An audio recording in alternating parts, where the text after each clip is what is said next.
Assalamualaikum warahmatullahi wabarakatuh. Waalaikumsalam warahmatullahi wabarakatuh. Alhamdulillah wassalatu wassalamu ala sayyidina Rasulillah sayyidina wa maulana Muhammad ibn Abdullah wa ala alihi wa sahbihi wa mawala. La haula wa la quwwata illa billah, amma ba'du.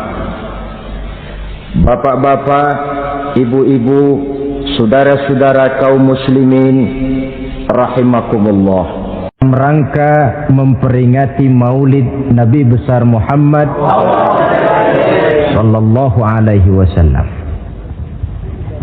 Yang penting dari peringatan Maulid ialah membicarakan bagaimana sebenarnya identitas umat Rasulullah sallallahu alaihi wasallam. Sebab apa? Adalah suatu hal yang wajar bahwa seorang pengikut menyesuaikan tingkah laku, gaya hidup dengan orang yang diikutinya. Jangankan di dunia ini, di akhirat nanti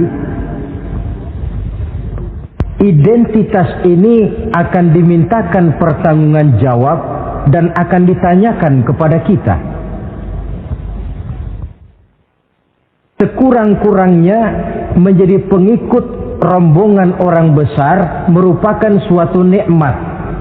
Paling tidak kita bisa numpang mujur. Kalau saya berangkat ke Bali ikut rombongan Pak Menteri misalnya, saya bisa bebas timbangan, tas saya tidak usah diperiksa-periksa barangkali. Kenapa? Ini rombongannya Pak Menteri, numpang mujur. Itu sekurang-kurangnya. Tetapi tentu untuk menjadi anggota rombongan Pak Menteri ini kan harus ada tanda, ciri-ciri atau yang disebut identitas. Kalau kita mengaku dan memproklamirkan diri sebagai umat Nabi Muhammad, sebagai pengikut beliau, apa sih identitasnya, ciri-cirinya? Inilah yang akan kita bicarakan pada kesempatan ini, bersumber dari surah Al-Fatah ayat 29. Allah Subhanahu wa taala menjelaskan Muhammadur Rasulullah, bahwa Nabi Muhammad itu adalah utusan Allah, pesuruh Allah. Walladzina ma'ahu, dan orang-orang yang bersamanya, orang yang mengikuti ajarannya, para sahabatnya, kita ini para pengikutnya, mempunyai ciri atau identitas. Dalam ayat ini ada 5 ciri yang dijelaskan. Pertama, asyidda'u 'alal kuffar. Pengikut Nabi Muhammad bersikap tegas kepada orang-orang kafir. Apa artinya tegas di sini? Saudara-saudara, tegas di sini artinya bukan main marah-marahan, tidak ngajak berkelahi, bukan juga menantang perang. Tegas di sini artinya mempunyai prinsip, mempunyai garis yang nyata di dalam keyakinan beragama. Garisnya apa? Tidak lain, lakum dinukum waliyadin. Bagi Tuhan agama Tuhan, bagi kami agama kami. Silahkan Tuhan melaksanakan agama Tuhan, kami akan melaksanakan agama kami. Kami menghormati Tuhan, Tuhan pun menghormati kami. Tetapi soal agama tidak usah dicampur adukkan. Identitas semacam ini perlu kita tegakkan kembali. Sebab apa? Sebab di zaman sekarang orang mulai mengaburkan nilai-nilai kebenaran dari agama, yang pada akhirnya menanamkan sikap ngambang terhadap agama. Misalnya kita ini dibuai dengan kalimat yang kelihatannya bagus tapi sebenarnya mengandung racun. Kata orang, jangan fanatik, semua agama kan bagus, semua agama benar, semua agama thayyib. Terus terang saja, saya bukan tidak setuju dengan kalimat itu. Saya beranggapan kalimat itu belum sempurna. Semua agama benar, jangan titik di situ, itu baru sekedar koma. Semua agama benar, koma, bagi penganutnya masing-masing, titik. Semua agama baik, koma, bagi penganutnya masing-masing, titik. Bagi kita yang muslim, yang benar Islam. Dan seorang muslim yang berani membenarkan semua agama, seorang muslim yang berani berkata semua agama benar, sekurang-kurangnya munafik kalau tidak menjadi murtad. Wah Pak, itu namanya fanatik dong. Betul. Yang tidak boleh kan fanatik kepada suku, yang tidak boleh kan fanatik kepada guru, tapi fanatik kepada agama dalam arti berpegang teguh kepada agama merupakan bagian daripada kehidupan beragama. Hanyalah kalau umat Islam ini fanatik dengan agamanya, dia akan konsekuen, baik melaksanakan, mengamalkan maupun mengembangkan agamanya. Saya cinta kepada suku saya, tapi tidak lalu fanatik. Cinta suku boleh, fanatik kepada suku salah. Cinta kepada guru bagus, fanatik kepada guru jelek. Cinta kepada agama bagus, fanatik kepada agama wajib. Hanya dengan fanatik kepada agama orang konsekuen. Yang jelek itu kan kalau sudah fanatisme kesukuan. Contoh, misalnya mentang-mentang orang Sunda, lalu ngomong saya ogah dengerin ceramah. Kenapa? Ustaznya bukan orang Sunda sih. Ini nggak bener, emangnya Nabi Muhammad kelahiran Ciamis? Kan tidak.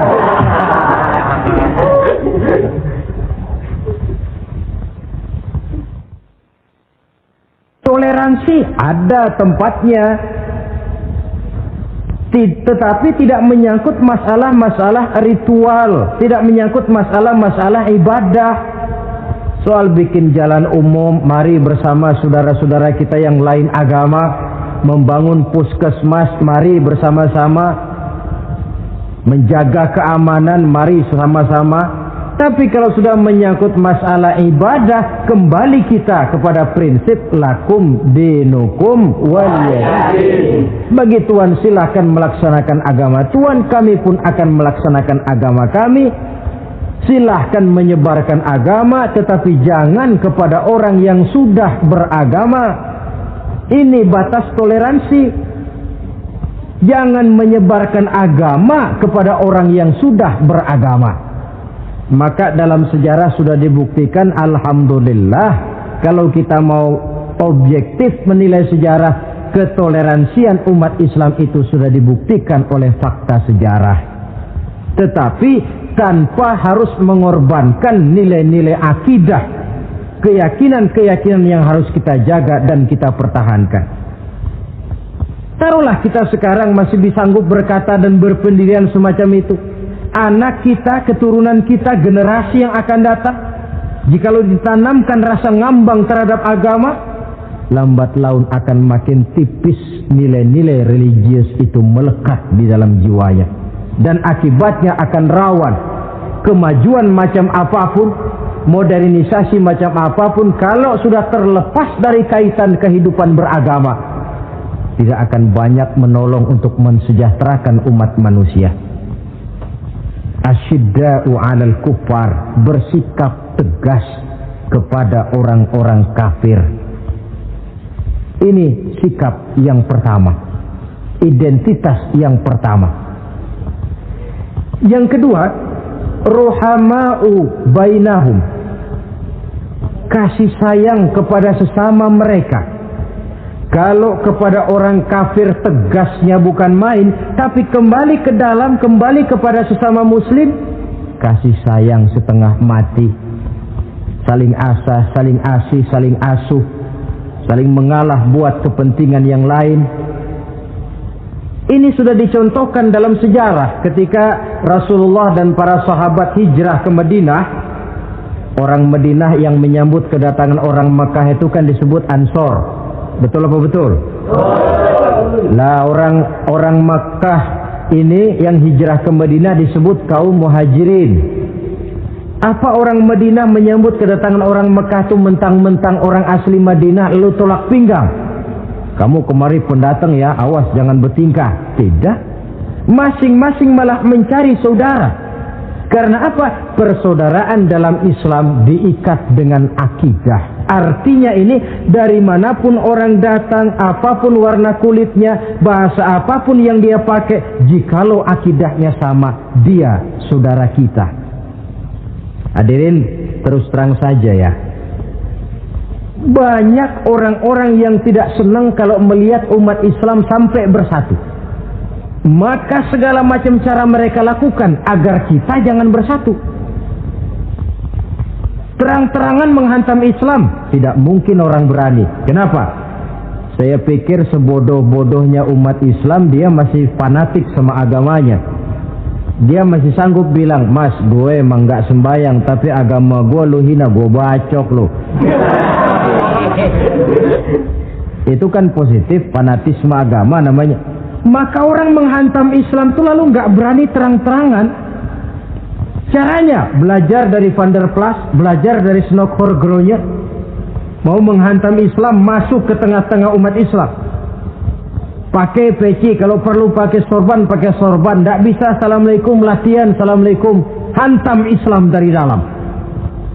Caranya, kalau perlu dibuatkan merek-merek Islam. Yang mereknya Islam tapi tujuannya bikin kacau dalam Islam. Muncullah yang namanya Islam ingkar sunnah. Muncul yang namanya Islam sejati. Islam. Mereknya Islam, tujuannya bikin kacau dalam Islam. Kalau dia sudah mengkafirkan orang lain yang tidak sepaham dengan dia, tidak mau bermakmum kepada orang yang sepaham dengan dia. Kalau cara ini tidak kena, mereka putar lagu lama. Apa lagu lama itu? Lagu khilafiyah. Lagu lama itu supaya kita sengketa sesama kita, mempersoalkan hal-hal kecil. Waktu terbuang, energi habis untuk mempermasalahkan hal yang tak pernah kunjung selesai. Sering kejadian toh di kampung-kampung. Yang satu pakai usolli, yang satu tidak, lalu pisah RT. Yang satu azan sekali Jumatan, yang satu 2 kali, lalu bangun masjid lagi. Yang satu kunut, yang satu tidak, asaholo. Persoalan yang semacam ini sampai kiamat tidak akan kunjung selesai. Oleh karena itu potensi yang besar ini tidak tersalurkan dengan wajar karena kita centang perenang di dalam, tidak pandai menjaga kesatuan dan persatuan sebagai modal dasar untuk berbuat yang lebih baik. Adalah lebih baik kita ini mencari titik-titik persamaan dan bukan memperbesar pola perbedaan. Ruhama'u bainahum, kasih sayang sesama mereka. Imam Ghazali memberikan contoh kun kal yadain wala takun kal uzunain. Hai umat Islam, hiduplah kamu seperti 2 tangan. Saling asah, saling asih, saling asuh, saling mengalah buat kepentingan yang lain. Coba lihat 2 tangan kita, rukunnya bukan main. Kalau tangan kanan maju ke depan, kata yang kiri, oke, saya mengalah. Dia mundur ke belakang. Kiri di depan, kata kanan, sekarang giliran saya ngalah. Dia mundur ke belakang. Akhirnya kita jalan lenggang. Enak nggak dilihat orang? Coba kalau nggak ada yang mau ngalah. Tangan kanan ke depan, kata yang kiri, gue juga bisa. Dia ke depan lagi. Depan kayak robot kita jalan. Lalu mekanisme kerjanya, tangan kanan kerjanya bagus-bagus toh. Salaman tangan kanan, tanda tangan tangan kanan, hitung duit tangan kanan, ambil kue tangan kanan. Kiri nggak pernah protes, tahu posisi. Memang tugas saya bidang pembersihan. Ya pembersihan saja dilakoni. Artinya apa ini? Yang satu dengan yang lain saling memperkuat walaupun komposisinya berbeda. Dicontohkan dalam perjalanan kehidupan sahabat Nabi. Sahabat Nabi yang paling terkenal itu 4 orang. Sayyidina Abu Bakar, Sayyidina Umar bin Khattab, Sayyidina Utsman bin Affan, Sayyidina Ali bin Abi Thalib. 4 sahabat ini kalau kita lihat komposisinya, keahliannya lain-lain. Coba, ada Sayyidina Abu Bakar, ini sahabat merangkap mertua. Kalau bahasa sekarang, Abu Bakar ini disebut kiai diplomat. Kiai karena beliau orang alim, diplomat karena pandai bersiasat, ahli politik. Kemampuan berpolitiknya digunakan buat kepentingan agama. Sebab siapapun yang berpolitik untuk kepentingan agama, tentu kita doakan. Tetapi siapapun yang jual agama untuk kepentingan politik, kita juga berdoa. Cuma tentu doanya lain dengan yang berpolitik buat agama tadi. Saudara hadirin yang saya hormati, ada Umar bin Khattab. Ini kalau bahasa sekarang disebut imam jenderal ini. Imam tapi jenderal, jenderal tapi imam. Kenapa imam? Karena dia mampu memimpin jamaah di masjid. Kenapa jenderal? Karena dia sanggup memimpin tentara di medan perang. Kegagahannya, keberaniannya, keperkasaannya digunakan membantu perjuangan Rasul. Ada Utsman bin Affan, santri ekonom. Kenapa santri? Karena dia orang kaya. Kenapa ekonom? Karena dia pengusaha bergerak di bidang bisnis. Keuntungan usahanya untuk membantu perjuangan Rasul. Ada Ali bin Abi Thalib, tokoh muda tapi intelek. Masih muda tapi rela mengorbankan nyawa demi keselamatan Rasul di malam hijrahnya. Alangkah nikmatnya umat Islam ini kalau punya kiai diplomat, imam jenderal, santri ekonom, pemuda intelek yang masing-masing bekerja sama menunjang untuk kepentingan agama. Ruhama ubainahum, kasih sayang di antara sesama mereka. Mobil, kenal mobil nggak? Ya. Mobil itu baru bisa jalan dengan baik kalau seluruh onderdilnya kompak. Kalau yang satu sudah merasa dirinya lebih penting dari yang lain, alamat mobil udah deket mogok. Misalnya yang jadi bensin nyombong, kalau nggak lantaran saya nggak bakalan jalan nih mobil. Bannya denger, sombong. Kata ban, sombong kamu bensin. Apa kamu kira kamu saja yang penting? Saya tersinggung, kata ban, lalu kempes. Kira-kira kalau ban kempes jalan nggak mobil? Begitulah umat ini. Kayak satu bangunan, ada yang jadi jendela, pintu, tiang, genteng dan sebagainya. Tetapi satu sama lain hendaknya saling memperkuat. Kalau tidak, kita ini pernah diramalkan oleh Nabi, yushiku an tada'a alaikumul umam kama tada'al akalatu ala qas'atiha. Satu saat akan datang di tengah-tengah kamu di mana keadaanmu waktu itu seperti makanan di meja makan. Coba bayangkan, menurut Rasul satu saat kondisi umat Islam akan seperti makanan di atas meja. Yang barat mau makan, yang timur mau santap, yang selatan mau ganyang, yang utara mau injak-injak. Satu saat kondisi umat Islam akan seperti itu. Heran sahabat, ya Rasulullah, kok kita bisa dikepung begitu rupa? Iya. Apa pada waktu itu jumlah kami sedikit ya Rasulullah? Tidak, kata Rasul. Bal antum yawma idzin katsir. Jumlahmu pada waktu itu banyak, besar, kamu mayoritas. Cuma sayang, kata Nabi, walakinnakum ghusaa'un ka ghusaa'is sail. Tetapi keadaanmu waktu itu seperti busa di lautan. Banyak tapi centang perenang. Banyak tapi tidak punya daya dan kekuatan. Dipermainkan gelombang lautan, dihempaskan ke tepian pantai tanpa punya makna dan arti. Mayoritas tapi nasibnya ironi. Lantaran apa ini? Kita tidak pandai menjaga kesatuan dan persatuan. Prinsip ruhama ubainahum, kasih sayang di antara sesama mereka, belum bisa kita wujudkan. Oleh karena itu, hadirin yang saya hormati, identitas yang kedua ini mari kita tegakkan, menggalang kesatuan dan persatuan untuk kejayaan agama yang kita cintai. Soal posisi silahkan berbeda, soal profesi silahkan berbeda, tetapi hendaknya perbedaan ini tidak menyebabkan persimpangan tujuan. Satu sama lain saling memperkuat. Identitas yang kedua, bahwa kita sudah diikat dengan akidah, tidak oleh ras, warna kulit, suku, bahasa, oleh akidah. Satu kali orang sudah syahadat, dia adalah saudara kita. Sudah lewat masanya di mana kita umat Islam ini dikotak-kotakan, dan sudah datang waktunya di mana kita bersatu, saling menunjang, saling membantu, sehingga dengan demikian terwujudlah satu masyarakat yang diikat dengan nilai-nilai akidah. Ini yang kedua, kasih sayang kepada sesama muslim. Satu badan itu kalau yang satu sakit, yang lain kan akan ikut merasa sakit. Saudara jalan tengah malam, ibu jari tersandung batu, meletak.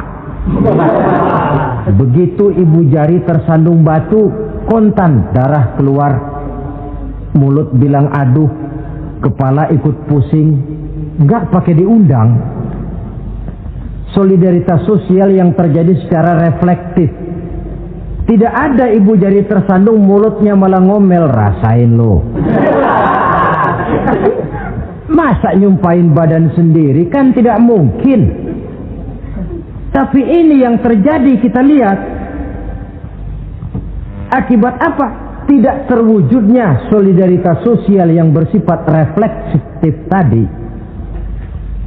Nah, inilah saudara-saudara identitas yang kedua.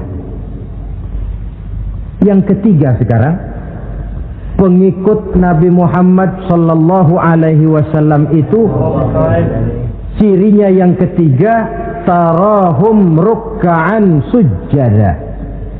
Engkau lihat mereka ruku dan sujud, mendirikan solat. Ini identitas, ciri. Di akhirat nanti akan diperiksa dengan seadil-adilnya. Siapa? Saya, Pak. Saya siapa? Pengikut Nabi Muhammad. Betul? Betul. Baik. Pengikut Nabi Muhammad itu tandanya ruka'an sujada, ruku dan sujud. Sampean ngaku umat Nabi Muhammad, sujud, pernah sembahyang? Sembahyang juga, Pak. Berapa kali? Gak banyak-banyak, Pak, setahun 2 kali. Kapan itu? Idul Fitri sama Idul Adha. Kata petugas, syarat kurang, minggir. Sebab sering dikatakan sholat itu kan ada yang harian, ada yang mingguan, ada yang tahunan. Ada yang sholatnya harian. Yang harian ini juga 2 macam, ada yang belang-belang, ada yang mulus. Kalau yang belang-belang itu kalau zuhur sholat, asar out. Asar kepegang, maghribnya melayang. Maghrib ketangkep, isaknya terbang. Itu lumayan ketimbang yang seminggu sekali cuma Jumat saja. Yang Jumat pun agak lumayan lah daripada yang setahun 2 kali cuma Idul Fitri dan Idul Adha.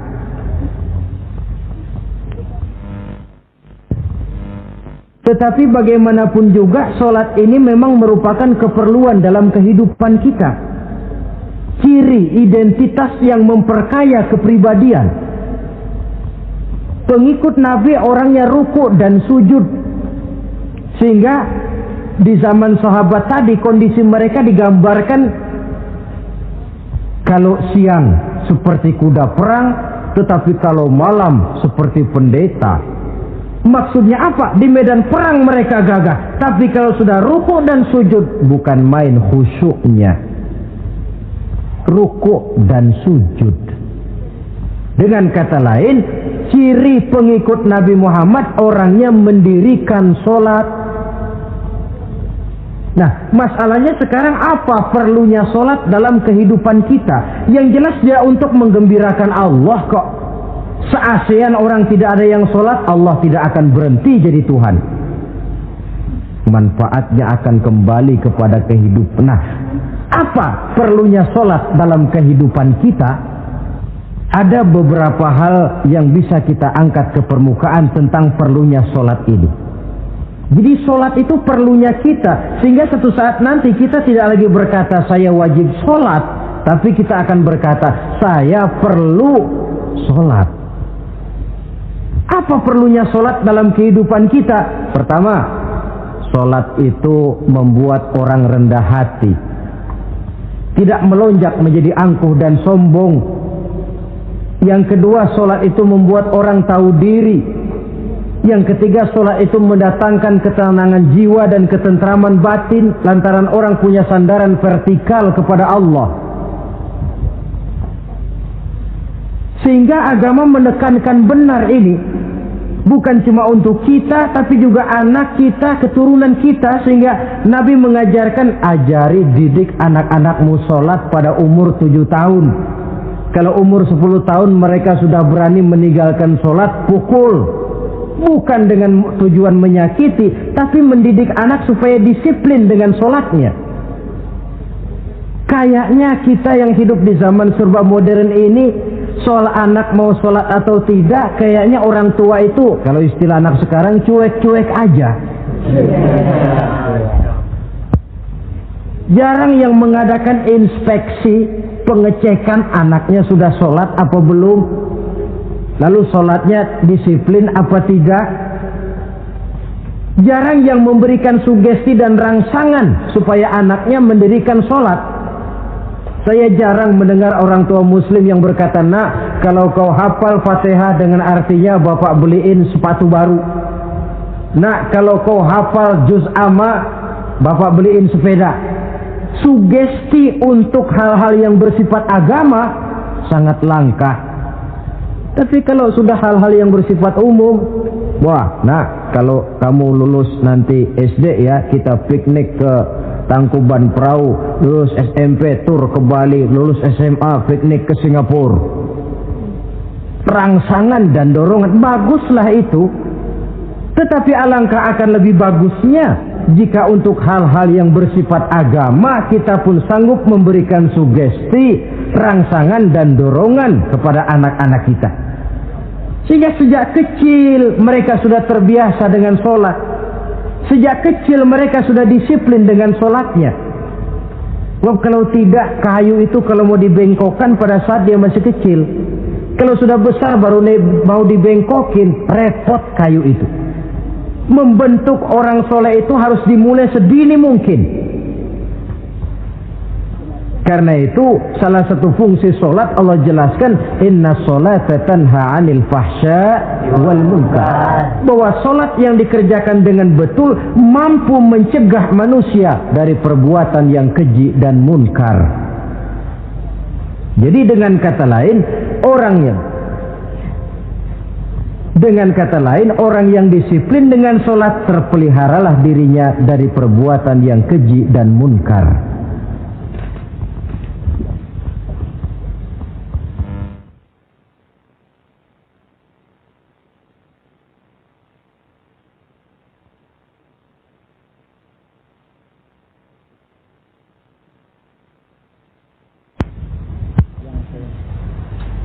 Hadirin yang saya hormati, suatu kenyataan barangkali yang memang tidak bisa kita pungkiri, bahwa kemajuan ilmu pengetahuan dan teknologi sekarang ini makin mengagumkan. Dunia seolah-olah telah dirombak oleh manusia dari sebuah daerah kosong menjadi gedung-gedung pencakar langit yang tinggi. Orang sudah bertandang ke bulan, dan dalam beberapa tahun mendatang boleh jadi akan bertandang pula ke planet-planet lainnya. Kekurangan air minum bisa diatasi dengan penyulingan air laut. Kekurangan areal pertanian bisa diatasi dengan merombak gurun pasir yang gersang dan tandus menjadi sawah ladang yang menghasilkan kebutuhan hidup manusia. Tapi seiring dengan itu menjadi pertanyaan, makin sejahterakah umat manusia? Tercapaikah kebahagiaan? Pada sisi lain kita melihat kemajuan itu melahirkan hal-hal yang tidak kita harapkan. Apa yang kita sebut dengan penyakit dunia modern, yang rupanya makin banyak dokter, makin banyak juga penyakit, makin banyak rumah sakit, makin aneh nama penyakit. Pola yang paling berbahaya ialah jikalau kemajuan itu menyebabkan manusia sampai mendewa-dewakan ilmu dan teknologi. Dan ini yang sering saya istilahkan dengan berhala abad 20. Kalau dulu orang menyembah berhala yang namanya Latta, Uzza, Manat, Hubal, orang zaman sekarang secara tidak langsung banyak yang menjadi penyembah komputer, penyembah sains dan teknologi, mendewa-dewakan otak, lalu lupa bahwa sepanjang yang bisa dilakukan oleh manusia adalah berusaha dan berusaha, sementara ketentuan mutlak datang dari Allah Subhanahu wa ta'ala. Disinilah perlunya ruku dan sujud, agar manusia tahu benar hakikat dari mana dia datang, di mana dia sekarang, mau apa dia di sini, dan kemana dia akan pulang. Oleh karena itu, pada kesempatan ini saya mengajak, marilah identitas ini kita tegakkan dalam diri kita, menjadi pengikut yang ruku dan sujud di hadapan Allah. Sebab di sana terdapat sumber kekuatan, baik dia kekuatan batin, kekuatan jiwa, kekuatan dalam semangat perjuangan, kekuatan dalam menegakkan yang ma'ruf dan menghancurkan yang munkar. Sandaran kita kepada Allah. Saudara mungkin masih ingat ketika Rasulullah dan Abu Bakar hijrah, mereka berdua tidak langsung ke Madinah tapi berada di Gua Sur, 3 malam 2 hari lamanya. Orang kafir Quraisy yang mengejar sampai juga di mulut gua itu. Andai kata mereka menengok saja ke bawah, sudah kelihatan Nabi dan Abu Bakar, tapi mereka tidak menoleh. Nabi dengan mantap berkata kepada Abu Bakar, la takhaf wa la tahzan ya Abu Bakar, innallaha ma'ana. Abu Bakar, kau tidak usah takut, tidak usah sedih, Allah bersama kita. Ucapan ini mantap kalau diucapkan oleh orang yang ruk'an sujada, benar-benar sujud kepada Allah, mempunyai backing yang tidak kepalang tanggung, yang serba maha. Yaitu kalau memang saudara perlu cari backing, jangan kolonel tanggung, jangan brigjen tanggung, carilah backing yang serba maha, maha gagah, maha kaya, maha tahu, maha segala-galanya. Berbackinglah kepada Allah saja dengan jalan ruk'an sujada, ruku' dan sujud dalam kehidupan ini. Ini identitas yang ketiga. Yang keempat sekarang, pengikut Nabi itu apa tandanya? Yabtaghuna fadlan minallah wa ridwana. Mereka selalu mencari karunia dan keridhaan Allah. Karunia dan keridhaan. Jadi tidak hanya mencari sekedar karunia, tetapi juga mencari ridho.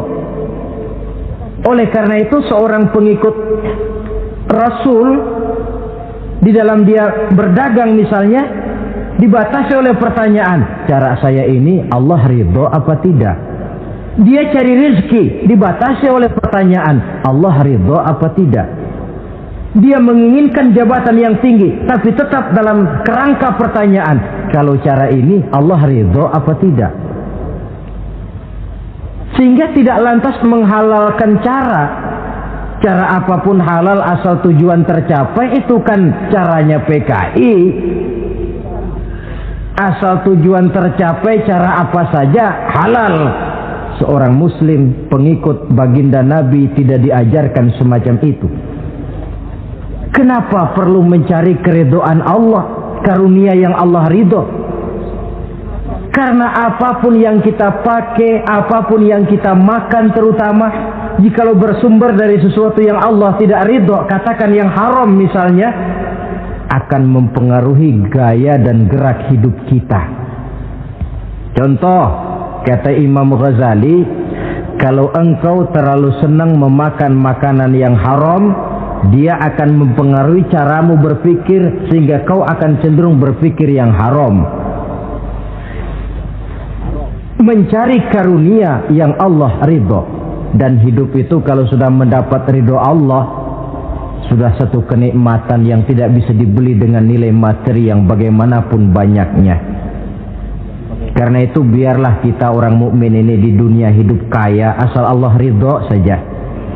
Gak apa-apa. Biar rumah kita gedung, punya mobil bagus, uang banyak, kalau Allah ridho enak. Daripada sudah melarat tinggal di pinggir kali, rumahnya gubuk, Allah marah lagi. Kapan mau senang orang macam begitu? Jadi biarlah kita ini bahagia di dunia, asal di akhirat masuk surga. Nggak apa-apa. Mencapai kebahagiaan di dunia dan di akhirat. Cari karunia Allah sebanyak-banyaknya. Karena memang bumi dan segala fasilitasnya diperuntukkan bagi manusia. Dan karunia Allah itu ada dimanapun kita pergi. Dahulu ketika turun perintah hijrah, sebagian sahabat berpikir-pikir, kalau saya hijrah ke Madinah, di Madinah mau makan apa saya? Ini Mekah kan jelek-jelek, kampung sendiri. Umpama kepepet ngutang-ngutang dikit orang masih percaya lah, kalau ke Madinah ngutang sama siapa? Takut dia kalau hijrah ke Madinah tidak dapat makan. Allah memberikan jaminan, qul li'ibadiyalladzina amanu inna ardi wasi'ah fa iyaya fa'budu. Katakan kepada mereka Muhammad, hai hamba-hambaku yang beriman, bumiku ini luas. Di Mekah kau makan, hijrah ke Madinah juga kau akan makan. Apalagi hijrahmu karena membela agama. Jangan karena membela agama kau takut kelaparan. Artinya apa? Karunia Allah itu ada dimanapun. Kalau kita mau berusaha, tetapi jangan lupa usaha itu harus yang Allah ridho. Kalau sekedar hasil usaha cara apapun boleh, ya dapat. Tetapi tanpa ridho, semuanya tidak akan membawa ketenangan, ketentraman, dan kebahagiaan. Allah itu kan maha pengasih, tidak pilih kasih katanya. Artinya apa? Semuanya Allah kasih. Orang kalau mau berusaha dapat. Itu logika. Sunnatullah kata kita, hukum alam kata orang. Kalau mau berusaha mesti dapat. Tetapi kasih sayang Allah ini tidak diberikan kepada setiap orang. Kalau pengasihnya berlaku kepada semua orang, mau kafir mau beriman, kalau berusaha dapat. Itu Rahman namanya. Tapi Allah tidak cuma Rahman, Allah juga Rahim, maha penyayang. Bedanya apa? Orang yang dikasih itu belum tentu disayang. Tetapi kalau disayang mesti dikasih. Kalau tidak dikasih tentu ada pertimbangan lain untuk kepentingan kita. Misalnya anak kita baru kelas 1 SMP datang, Pak beliin motor buat sekolah. Kita lalu menilai anak ini nggak ada motor saja kadang-kadang jarang sampai ke sekolah, apalagi dibeliin motor, bisa dari rumah berangkat ke sekolah nggak sampai. Tidak dibelikan bukan karena tidak sayang, justru karena sayangnya ada pertimbangan lain untuk kepentingan si anak.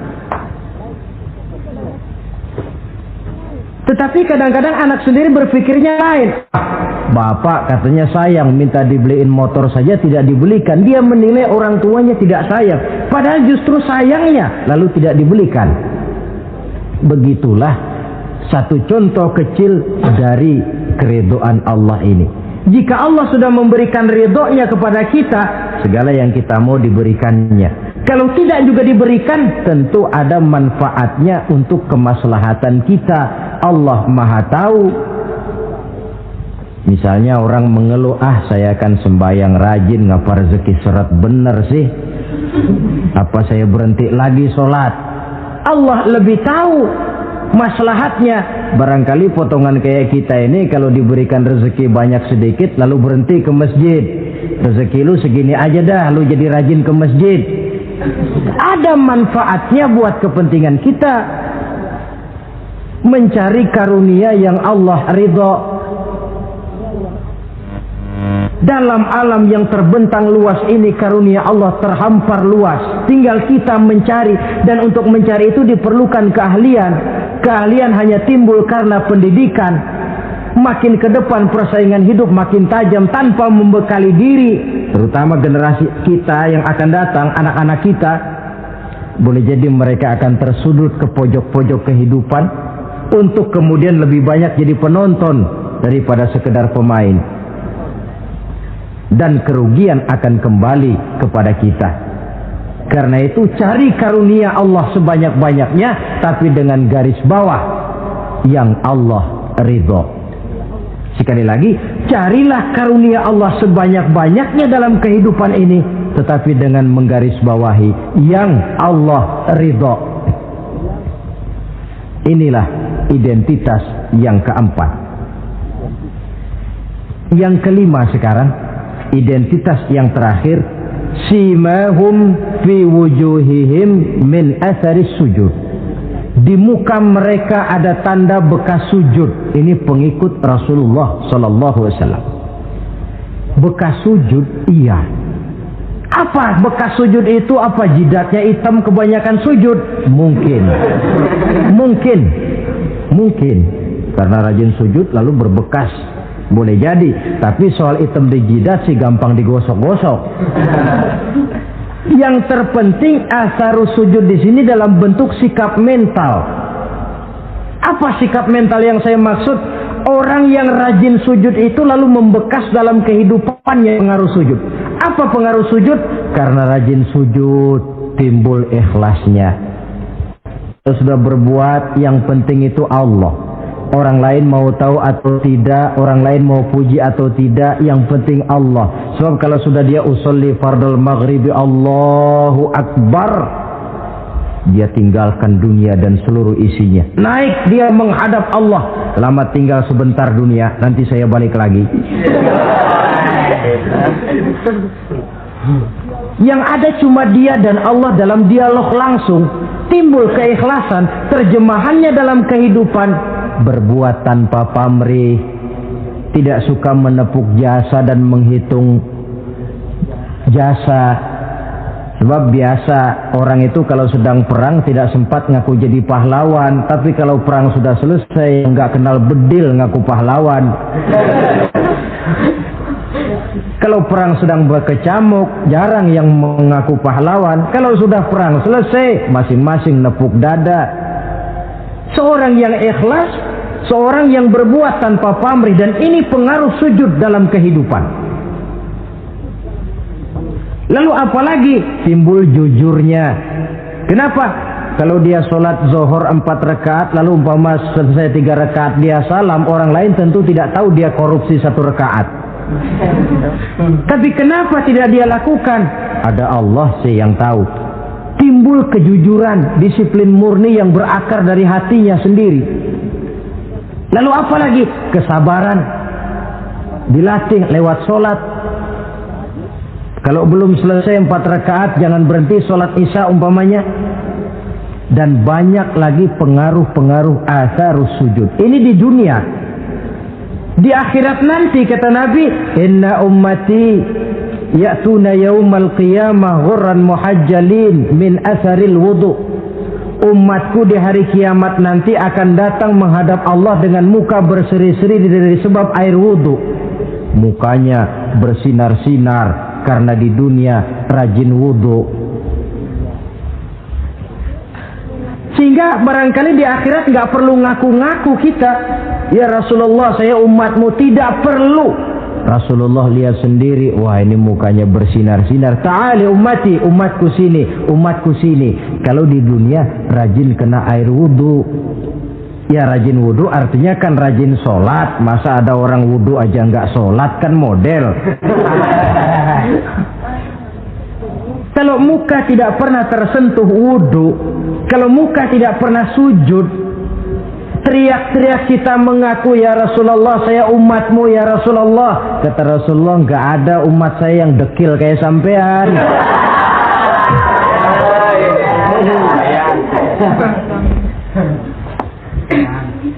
Itulah sebabnya pada kesempatan ini saya mengajak, mari membiasakan diri berwudu. Tidak cuma untuk sholat. Saudara mau berangkat ke kantor, wudu dulu, bagus. Saudara mau pergi berdagang, wudu dulu, cakep. Saudara mau pergi kuliah, mau pergi sekolah, wudu dulu, bagus. Di samping kebersihan jasmani, juga kebersihan rohani. Tengok saja. Kalau kita membasuh tangan pada saat wudu, mulai Allahumma inni as'aluka yumna wal barakah wa a'udzubika minasyu'mi wal halakah. Itu kan yang kita baca. Ya Allah, saya mohon keberkahan di dua tangan ini, supaya tangan ini kalau dibawa dagang untung, dibawa menanam lalu panen, dibawa berusaha menghasilkan rezeki. Dan saya berlindung kepadamu ya Allah, jangan sampai tangan ini membawa kesialan dan kecelakaan. Berlindung kepada Allah jangan sampai jadi punya tangan sial, dipakai dagang rugi, dipakai nanam pohonan mati, dipakai mukul orang mati. Tangan sial. Dari itu saja sudah memberikan sugesti untuk rohani kita. Kebersihan jasmani, kebersihan rohani terpelihara karena wudu. Jadi asarus sujud, pengaruh sujud membekas di dalam kehidupan. Sehingga oleh Syekh Muhammad Abduh dijelaskan, walikulli ibadatin minal ibadati sahihah asarun fi taqwimi akhlaqil qaimi biha wa tahzibi nafsihi.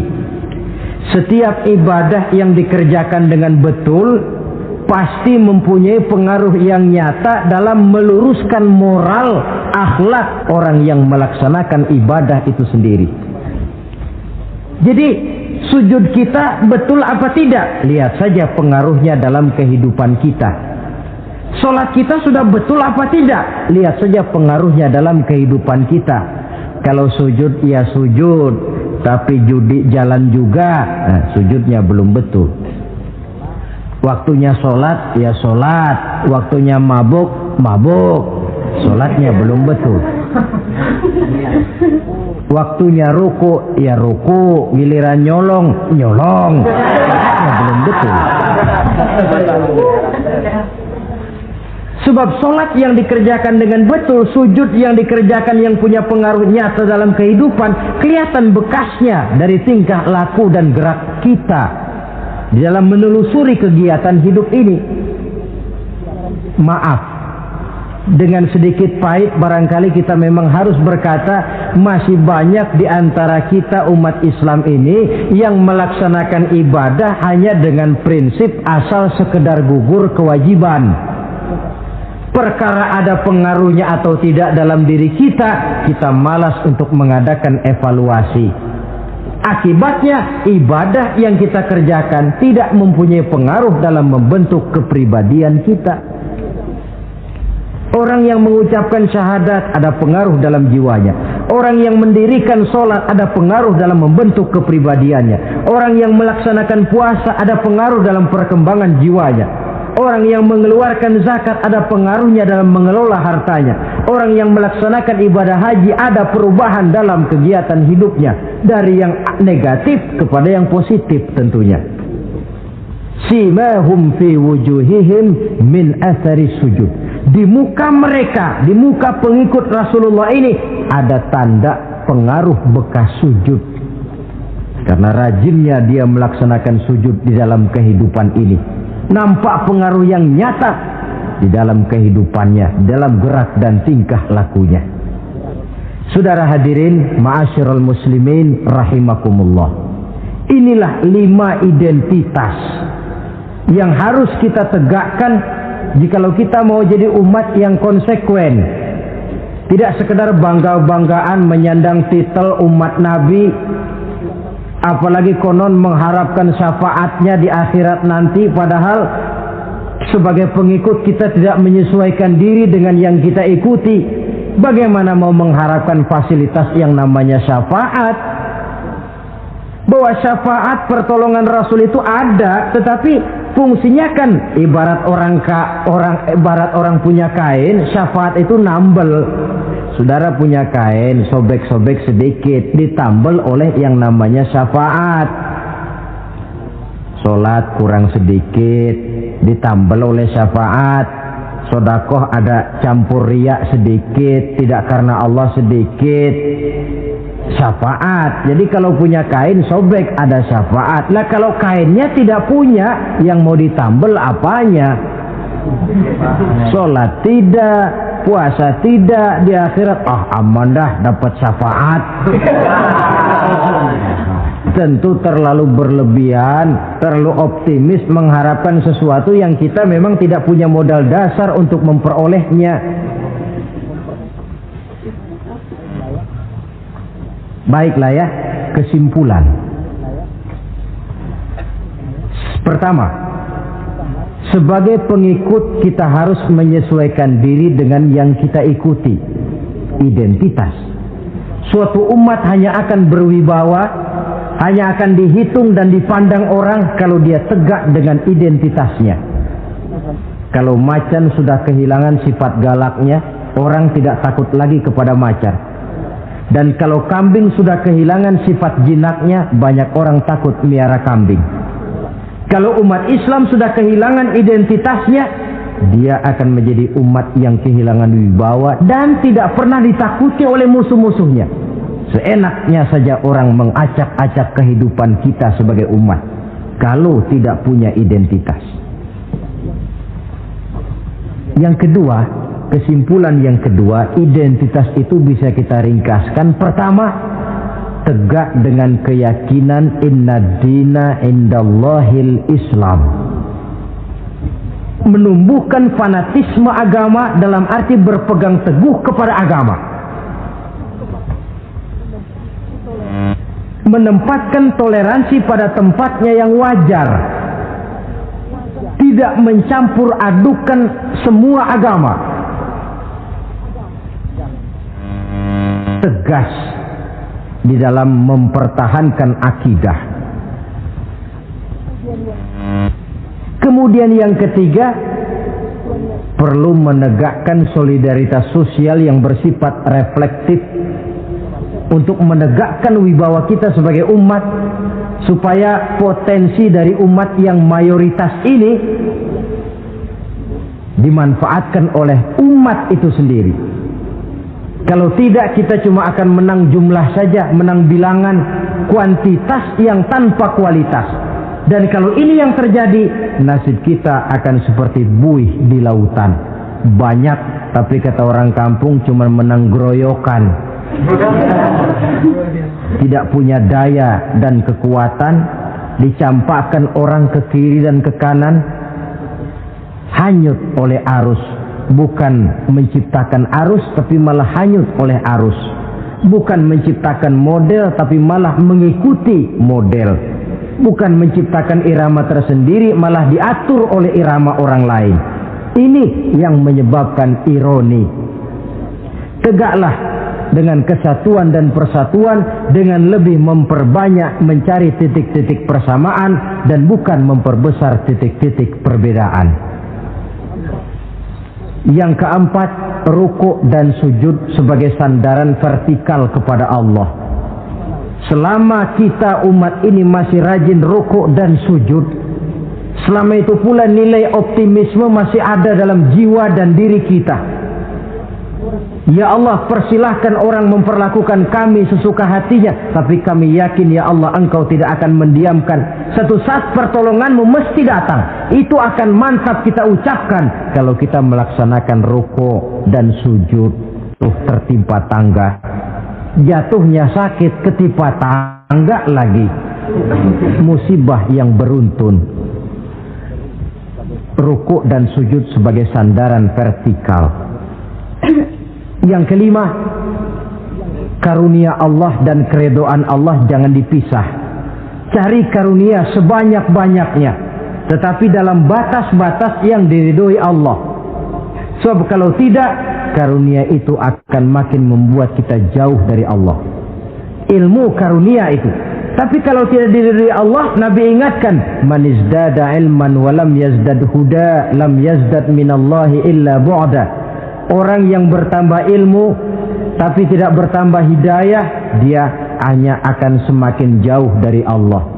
Jauh dari Allah menimbulkan kegersangan dalam jiwa, kepanasan dalam hati, sehingga jauhlah kita dari ketenangan hidup. Karunia yang Allah ridho, dan Islam melarang umatnya untuk berpangku tangan menunggu keajaiban dari langit. Berusaha, berikhtiar, berdoa, lalu bertawakal kepadanya. Yang terakhir, hendaknya ibadah yang kita kerjakan dievaluir, ditinjau kembali apa pengaruhnya dalam kehidupan kita. Sebab setelah selesai melaksanakan suatu ibadah, hendaknya nilai ajaran yang terkandung dalam ibadah itu bisa kita terjemahkan dalam kehidupan kita. Sehingga gerak kita dalam sholat dengan tingkah laku kita di luar sholat ada kesinambungan. Gerak kita di dalam bulan Ramadan dengan tingkah laku kita di luar Ramadan ada kesinambungan. Namanya ibadah yang kita kerjakan ada pengaruhnya dalam memperbaiki kehidupan kita. Dengan satu prinsip, ibadah itu kita kerjakan adalah kemanfaatannya kembali kepada kehidupan kita. Saudara hadirin yang saya hormati, inilah pembicaraan kita pada pertemuan kita kali ini. Dengan harapan tentunya dalam memperingati Maulid kita tidak hanya sekedar melakukan satu tradisi, tidak hanya sekedar hura-hura, tidak hanya sekedar ikut-ikutan. Sebab bagaimanapun peringatan semacam ini bukan tujuan. Ini cuma sekedar alat.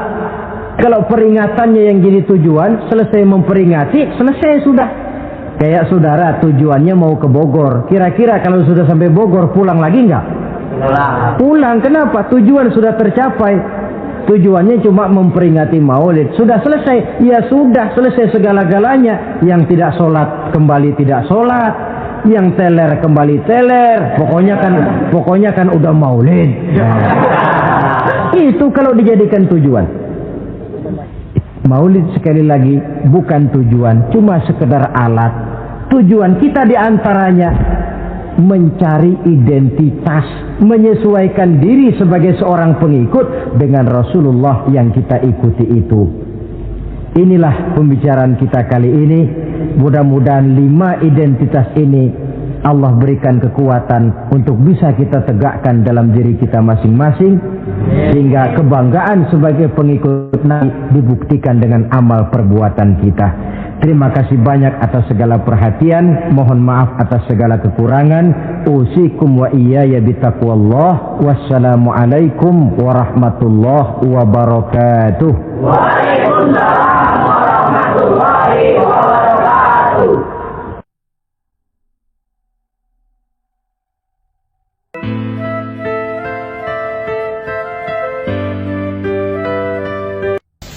Bapak-bapak, ibu-ibu, saudara-saudara kaum muslimin rahimakumullah.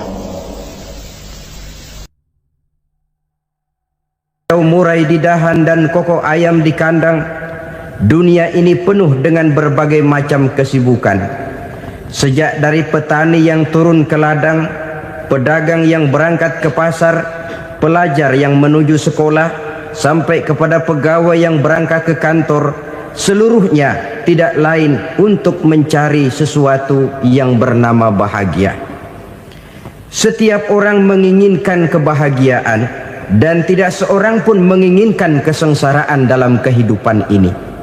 Namun nyatanya tidak setiap orang yang ingin bahagia mengetahui jalan yang harus ditempuhnya untuk sampai kepada kebahagiaan itu.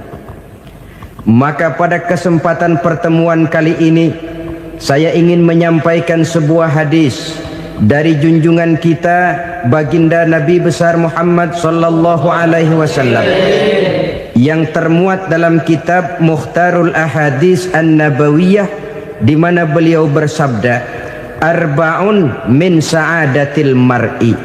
Ada 4 perkara yang merupakan tanda dari orang bahagia. Saya mau tanya, di antara saudara-saudara yang hadir di sini, apa ada yang kepengen jadi orang sengsara? Ya. Seluruhnya tentu ingin mendapatkan kebahagiaan. Maka menurut resep dari Nabi kita, tanda orang bahagia itu 4. Jadi kalau saudara ingin bahagia, harus mempunyai 4 perkara ini. Yang pertama, orang bahagia itu kata Nabi, darun wasi'un. Punya rumah biar bagus asal gede. Enak ngaturnya, daripada sudah punya rumah kecil, adanya di pinggir kali, gubuk, kalau hujan bocor, miring lagi, kiamat.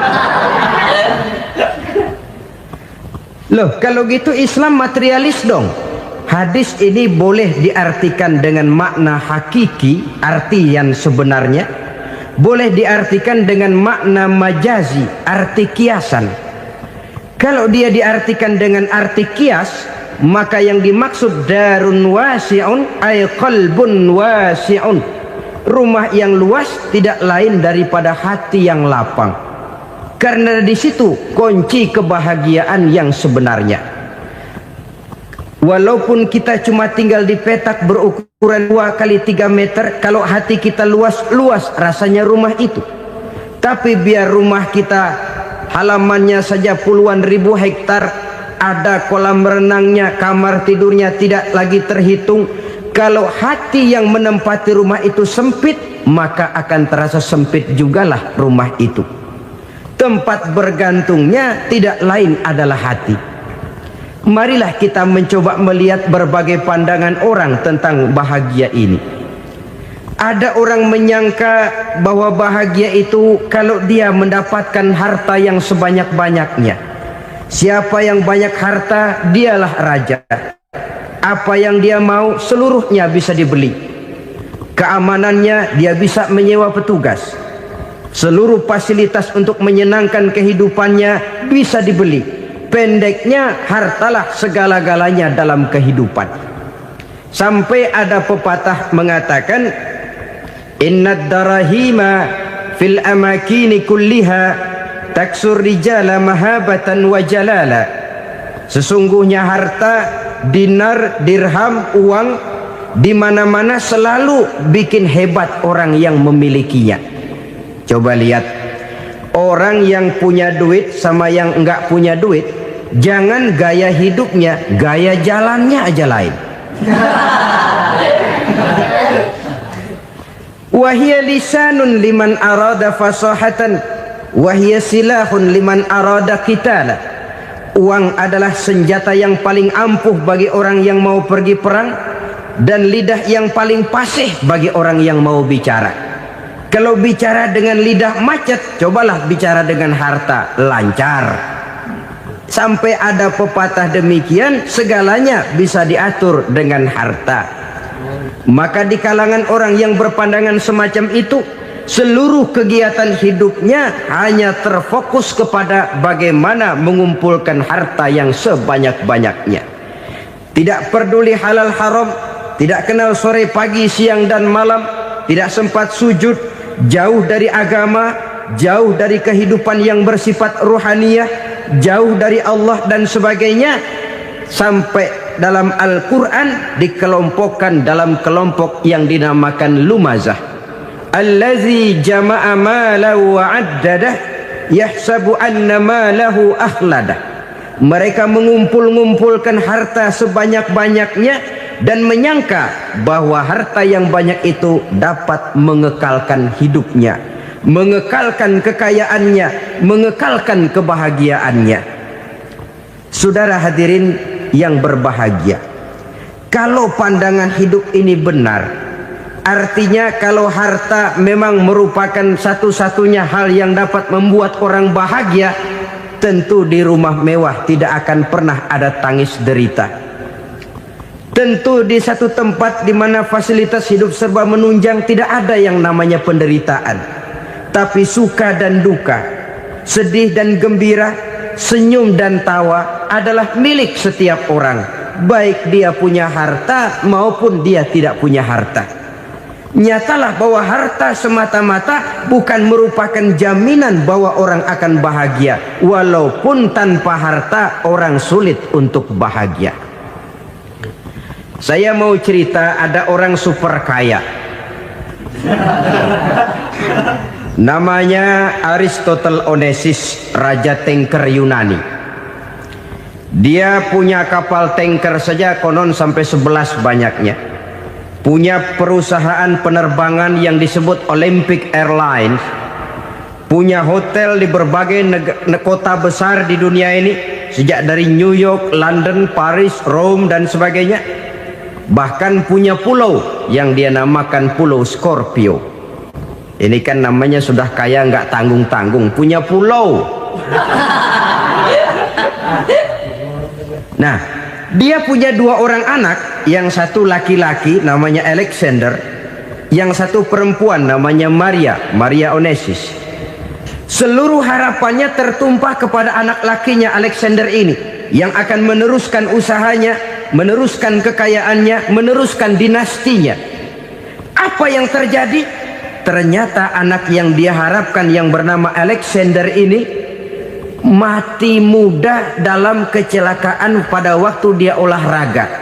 Apa olahraganya? Namanya olahraga anak orang kaya, golongan jet set. Olahraganya olahraga pesawat terbang. Jatuh, ya nggak kapungut, habis mati. Tinggal satu anak perempuannya, Maria Onesius. Tapi anak perempuan ini juga malah urakan. Terakhir dia pacaran, bahkan kemudian kawin sama orang Rusia. Rupanya Aristotle Onesius ini broken. Kekayaannya yang berlimpah ruah, perusahaannya yang begitu banyak, siapa yang akan meneruskan? Siapa yang akan menggantikan? Sampai kemudian dia mengurung diri di Pulau Scorpio dan mati di sana secara mengenaskan. Seorang multi jutawan, seorang yang super kaya, mati menyendiri di pulau sepi. Ibarat kata pepatah, anak ayam mati di lumbung. Bukan kekurangan makanan, keurugan makanan. Begitu kehidupan Aristotle Onesius. Dan banyak orang-orang yang sudah demikian kaya sampai dibingungkan oleh kekayaannya sendiri. Telusurilah kehidupan David Rockefeller misalnya, Henry Ford misalnya, Adnan Khashoggi misalnya. Multi jutawan yang kadang-kadang dibuat keder oleh kekayaannya sendiri. Pantas ketika Imam Ali ditawarkan orang, "Ya Ali, kalau kepadamu disuruh pilih ilmu atau harta, kau pilih mana?" Ya jelas pilih ilmu dong. Kenapa? Pertama, ilmu kalau kita berikan kepada orang lain tambah. Tapi harta kalau kita berikan kepada orang lain kurang. Saudara punya uang 10.000, dibagi orang 5.000, jelas uang saudara berkurang. Tapi saudara punya ilmu, diberikan kepada orang lain bisa, saudara pun makin mantap. Tidak lantas jadi bodoh karena ngajarin orang. Saudara bisa Fatihah lalu mengajarkan orang Fatihah, orang bisa, saudara pun makin hafal. Tidak lantas setelah diajarin orang ilmunya hilang. Begitu datang dia minta orang, "Tolong ajarin saya Fatihah," udah habis, nggak ada.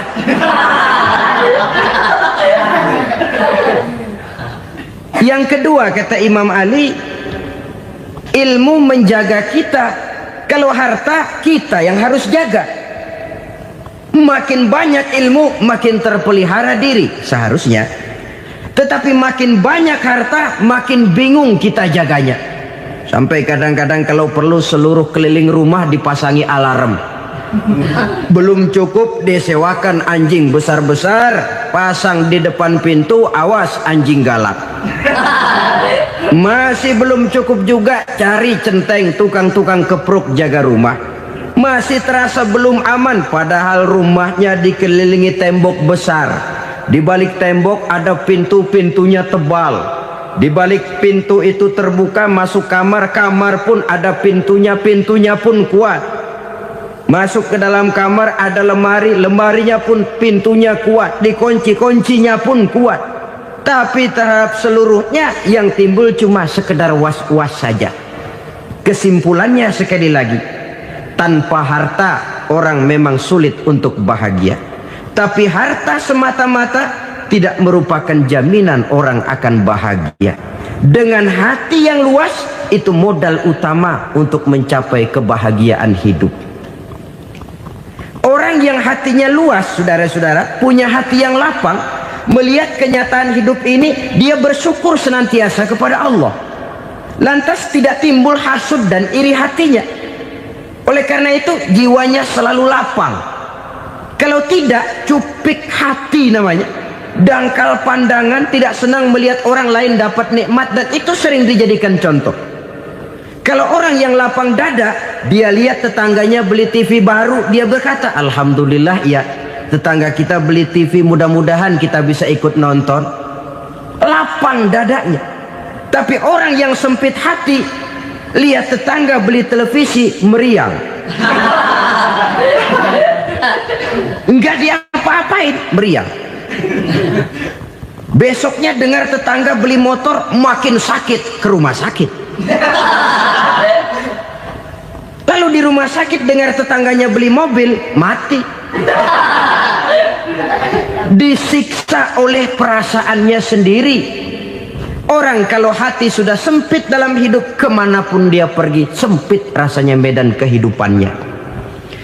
Kemudian kita melihat juga ada orang yang menilai bahwa bahagia itu katanya kalau punya kedudukan yang tinggi, pangkat yang agung, wibawa yang besar. Mungkin betul, tapi mungkin juga tidak. Bergantung kepada hati orang yang punya pangkat itu. Sama dengan harta tadi. Harta akan membawa bahagia kalau dia jatuh ke tangan orang yang berhati lapang. Tapi harta akan jadi bencana kalau jatuh ke tangan hati orang yang sempit. Pangkat akan membawa bahaya kalau jatuh di tangan hati orang yang sempit. Lebih dari itu, kenyataan mengajarkan kepada kita bahwa ternyata pangkat dan jabatan tidak selamanya memberikan kebahagiaan dalam kehidupan. Bahkan resikonya kelewat besar. Beberapa bukti kita bisa ambil dari para pemimpin dunia yang menjadi korban lantaran pangkat dan jabatan yang disandangnya. Saudara ingat Presiden Abraham Lincoln dan John Kennedy dari Amerika? Dibunuh orang. Park Chung-hee dari Korea Selatan, Ziaur Rahman dari Bangladesh, Anwar Sadat dari Mesir, terakhir Indira Gandhi dari India, menjadi korban dari pangkat dan jabatan yang disandangnya dari orang-orang yang tidak senang dia memegang jabatan itu. Dia akan mudah mengundang bencana. Sehingga pantas kalau seorang presiden terkemuka Amerika, Harry Truman namanya, dia mengatakan jabatan presiden itu, kata dia, seperti orang nunggang macan, naik macan. Harus kita taiki, kalau enggak dia bakal nerekam kita, ngeri katanya. Adapun orang yang hatinya lapang, kalau dia menerima pangkat dan jabatan, dianggapnya itu satu kesempatan untuk berbuat baik. Tapi orang yang berhati sempit, menerima pangkat dan jabatan, bukan kadang-kadang menerima, malah berusaha setengah mati mencapai dengan segala cara. Kalau perlu jilat atas, jilat atas. Jadi golongan sumuhun dawuh. Jadi kelompok kulon nuwun, yes sir, yang kerjanya cuma oke bos. Kalau perlu jilat atas, jilat atas. Kalau perlu injak yang bawah, injak yang bawah. Perlu sikut kiri kanan, sikut kiri kanan. Yang penting pangkat dapat, jabatan dapat. Orang yang semacam ini, kalau sudah mempunyai pangkat dan jabatan, biasanya dia tidak menganggap itu sebagai amanah, tidak menganggap sebagai kesempatan berbuat baik, tapi malah kesempatan untuk memperturutkan hawa nafsunya yang dilatar belakangi oleh kesempitan hatinya tadi. Apalagi kalau orang memperoleh pangkat karena banyak mengeluarkan uang. Seakan-akan pangkat dan jabatan itu sekarang macam proyek, pakai tender. Siapa yang berani bayar segini naik, nggak berani minggir. Padahal logikanya, kalau orang mencapai satu jabatan karena banyak mengeluarkan uang, hampir bisa dipastikan bahwa setelah jabatan itu dia pegang, langkah pertama yang akan dilakukannya ialah berusaha bagaimana uang yang dia keluarkan supaya kembali. Ya paling kurang pulang modal dulu dong. Soal mikirin rakyat soal nanti, tapi ini modal harus pulang. Itu celakanya kalau orang memperoleh pangkat dan jabatan cuma karena banyak mengeluarkan uang. Jarang orang yang mempunyai keyakinan dan pandangan bahwa pangkat dan jabatan merupakan amanah.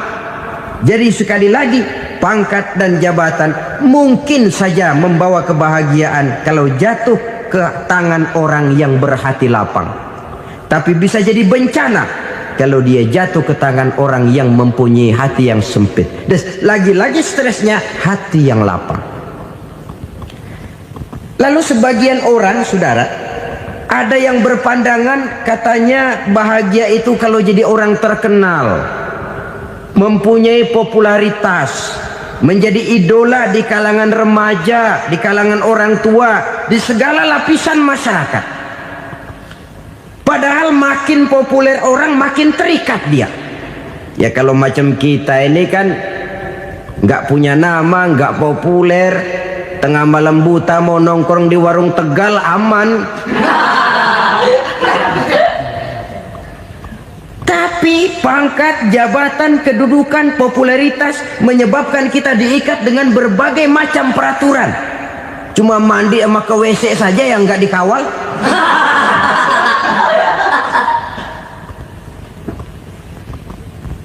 Benarkah popularitas, ketenaran membawa kebahagiaan? Mungkin, ya, tapi mungkin juga tidak. Kenapa? Banyak orang-orang populer yang mengakhiri hidupnya secara tragis. Kita ambil beberapa nama. Di Amerika tahun 60-an ada bintang seksi paling terkenal yang dijuluki sex bomb, bom seks. Sampai sekarang jadi legenda, namanya Marilyn Monroe.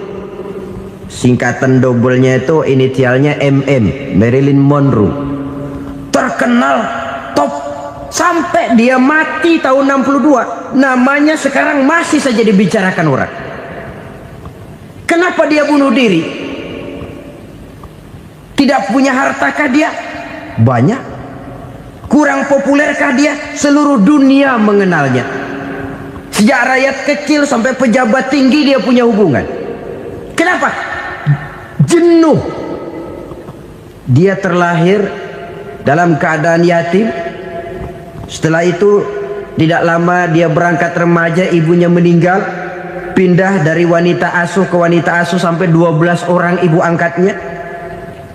Dan kekecewaan yang paling parah, setiap laki-laki yang dekat dengannya hanya seperti kapal berlabuh. Datang dan pergi silih berganti. Padahal dia merindukan seseorang yang bisa melindungi hidupnya. Dia rindukan itu dan dia tidak pernah menemukan. Itu yang akhirnya menyebabkan dia minum pil tidur kelewat dosis, minum obat tidur kebanyakan. Ya tidur terus sampai sekarang.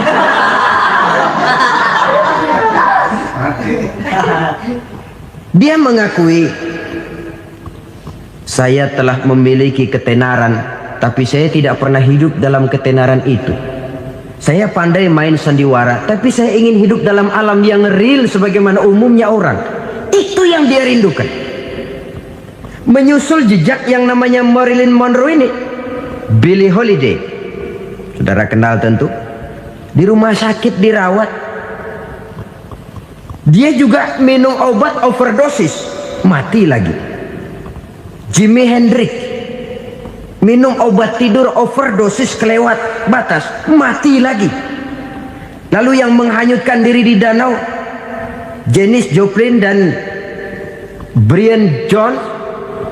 Ini orang-orang populer, orang-orang terkemuka yang mengakhiri hidup secara tragis, bukan karena tidak terkenal, mungkin karena sudah saking terkenalnya.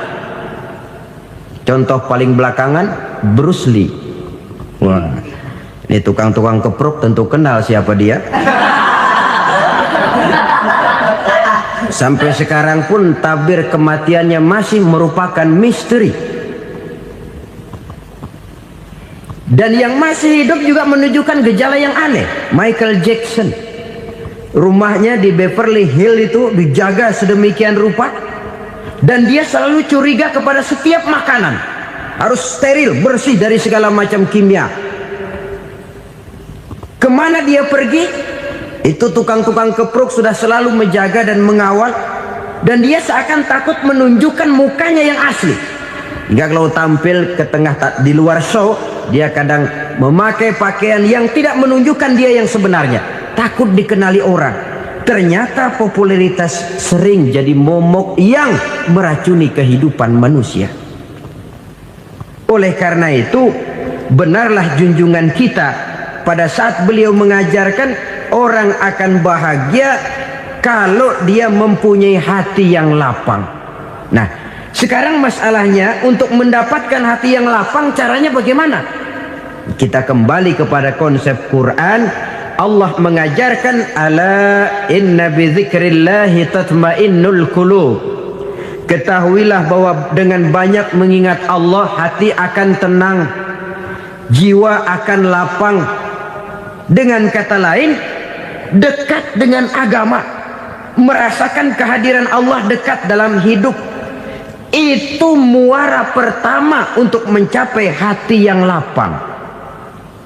Ala inna bizikrillahi tatmainnul qulub. Jangan macam orang sekarang ingin mendapatkan ketenangan lalu tapak di puncak gunung, di gua-gua, di tempat sepi. Iyalah kalau nggak ada ular. Kalau tergigit ular berbisa, ketenangan belum, mati jelas itu.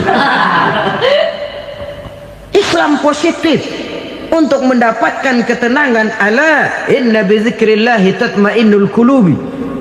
Bahwa ketahuilah bahwa dengan banyak mengingat Allah, hati akan tenang, jiwa akan lapang, nuansa pikiran akan luas.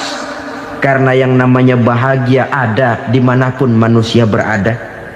Di kampung ada bahagia, di kota ada bahagia, di ngarai, di lembah, di gunung, di hutan, di lautan, di angkasa luar, dimanapun bahagia itu ada kalau kita bermodalkan hati yang lapang ini. Dan hati akan lapang kalau kita dekat dengan agama. Dekat dengan harta buat sementara hati mungkin tenang, tapi ketenangan yang relatif dan temporer. Apalagi orang tiap kali tambah harta, tiap kali tambah rencana, itu wajar. Mungkin sebelumnya saudara berpikir, kalau punya duit 5.000 enak nih. Begitu punya duit 5.000, aduh sayang kalau 10.000 aja. Tiap kali tambah harta, tiap kali lain rencana. Makin banyak rencana, makin menjauhkan kita dari yang namanya ketenangan. Padahal ketenangan merupakan unsur utama untuk mencapai bahagia. Dan ketenangan itu bermuara dalam hati manusia. Tengoklah kehidupan ini. Orang yang banyak harta dengan orang miskin, berbedakah rasa sakit yang mereka tanggungkan? Rasanya tidak. Walaupun si kaya tidur di kasur empuk berselimutkan sutra mahal, sementara si miskin meringkuk di balai bambu yang keras dan kasar. Apabila maut datang, dia juga tidak pernah pilih bulu. Maut datang menjemput si kaya di singgasana keemasannya, dikelilingi oleh para pengasuh, dayang dan inang serta para pengawal. Dan maut pun datang menjemput si miskin papa, sehingga ia tergelepar di tepian jalan. Kedua-duanya bernama mati. Kalau nyata bahwa sakit yang ditanggung si kaya tidak beda dengan sakit yang ditanggung si miskin, bukan harta semata yang membuat orang bahagia. Hati yang tenang, jiwa yang lapang penuh kedamaian, karena banyak berzikir dan mengingat Allah, itu merupakan modal utama untuk mencapai sesuatu yang bernama bahagia.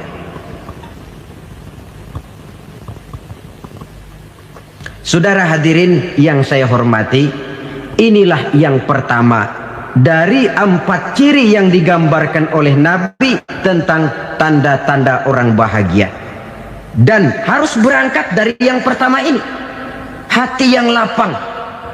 Ini yang harus kita miliki lebih dahulu. Baru nanti akan menyusul kepada poin yang ketiga, kedua, dan selanjutnya. Sebab kalau hati sudah terisi dengan jiwa yang lapang, seluruh persoalan insya Allah akan bisa kita atasi dengan sebagaimana mestinya. Yang kedua sekarang, tanda orang bahagia menurut baginda Nabi, markabun syariah. Orang bahagia itu, kata beliau, punya kendaraan biar cepat asal lancar. Artinya kemana dia mau pergi mudah. Apa maksud hadis ini? Kalau kita kaji lebih dalam, kendaraan itu kan alat transportasi. Transportasi tidak lain adalah usaha memudahkan komunikasi. Pindah dari situ kepada teori bahwa manusia adalah zon political, makhluk bermasyarakat yang tidak bisa memenuhi kebutuhan hidupnya secara sendirian. Kita memerlukan keberadaan orang lain dalam kehidupan ini. Untuk memakai baju saja kita sudah perlukan petani yang tanam kapas, pabrik yang memintal kapas jadi benang, pabrik yang menenun benang jadi kain, sampai kepada mesin jahit, sampai kepada tukang jahit. Itu cuma untuk memakai pakaian saja. Tidak seorang pun di antara kita yang sanggup memenuhi kebutuhan hidupnya secara sendiri. Kita perlu orang lain. Maka kebebasan dalam arti mutlak, kebebasan tanpa batas, itu tidak mungkin ada dalam kehidupan. Karena kita mengadakan yang disebut interaksi sosial. Setiap kegiatan kita tentu melibatkan orang lain. Menurut kita barangkali kita bebas jalan di jalan raya semaunya, tapi orang lain berkendaraan pun merasa bahwa ini ada juga jalan haknya, dan begitu selanjutnya. Oleh karena itu, maksud dari kendaraan yang cepat ini adalah khulata'uhu ma'as solihin. Lingkungan pergaulannya terdiri dari orang-orang soleh. Pergaulannya luas. Kemana dia pergi ada temannya. Kesulitannya ada tempat dia cerita.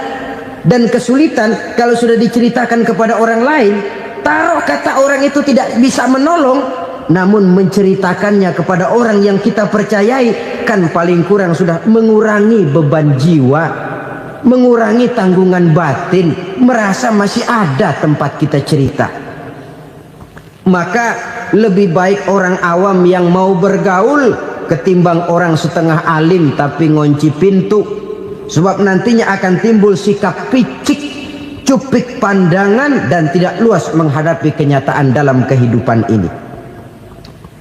Namun yang harus kita garis bawahi, pergaulan memang mesti luas. Namun jangan sekali-kali lupa bahwa pergaulan sangat besar pengaruhnya dalam ikut membentuk kepribadian manusia. Sehari-hari bisa kita bilang, kalau kita dekat sama tukang minyak wangi, sekalipun nggak dibagi minyaknya, baunya tentu dapat. Betul? Tapi dekat sama tukang elas, walaupun nggak kena apinya, asapnya mesti kena. Kalau Syauqi mengatakan lebih jelas lagi, man asyaral asrafa asa musyarrafan wa muasyiral anzali ghairu musyarrafin. Awalam taral jildal hakira muqabbalan bisagri lamma sara jildal mushaf. Siapa yang bergaul dengan orang mulia, dia bakal ikut menjadi mulia. Tapi siapa yang berteman dengan orang hina, dia tidak bakal ikut menjadi mulia. Tidakkah kau lihat, kata Syauqi, kulit kambing yang hina pun dicium orang ketika menjadi kantong Quran. Kulit kambing hina, kalau dia sendirian gak ada yang mau cium. Tapi begitu dia bergaul dengan Quran, menjadi kantong Quran, dipakein minyak wangi, ditaruh di tempat yang tinggi, mau diambil dicium dulu, dibawa dengan penuh hormat dan hati-hati. Kulit kambing yang hina lantaran berteman dengan Quran numpang mujur. Tapi coba lihat kalau kulit kambing berteman dengan kayu, jadi beduk, habis. Zohor dikemplang, asar dipukul. Itu pun sedikit saja, cuma salah milih teman. Yang temannya Quran dihormati orang, yang temannya kayu lantaran jadi beduk, gelap-gelap subuh orang udah kemplangi.